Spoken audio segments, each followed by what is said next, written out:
मुंबईतील खासगी पाणी टँकर संघटनेचा सेवा आज बंदचा इशारा आहे आणि केंद्रीय भूजल प्राधिकरण नियमांच्या अंमलबजावणीमुळे टँकर व्यवसाय अडचणीत येण्याची शक्यता आहे। तोडगा जर निघाला नाही तर रात्री 12 पासून मुंबईतील खासगी पाणी टँकर सेवा बंद करून देऊ असा इशारा सुद्धा देण्यात आलेला आहे। तसंच सध्या मुंबईमध्ये 10% पाणी कपात सुरू असून अनेक भागांमध्ये उन्हाळ्यात आणि जलवाहिन्यांच्या दुरुस्तीची कामं सुद्धा केली जात आहेत। याच काळामध्ये खासगी टँकरद्वारे मोठ्या प्रमाणात पाणी पुरवठा केला जातो आणि त्यामुळे जर मुंबईतील खासगी टँकर सेवा बंद झाली तर मुंबईकरांसमोरचं पाणी संकट उभं राहील।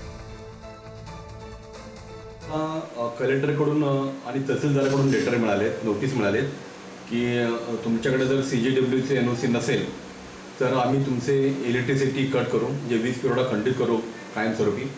तर म्हणून आमच्या विहिरीवरने आम्हाला पाणी भरून देण्यासाठी मनाई केली आणि त्यामुळे आम्ही आमचे टँकर्स आज रात्रीपासून उभे करतोय, ऑफरोड करतोय।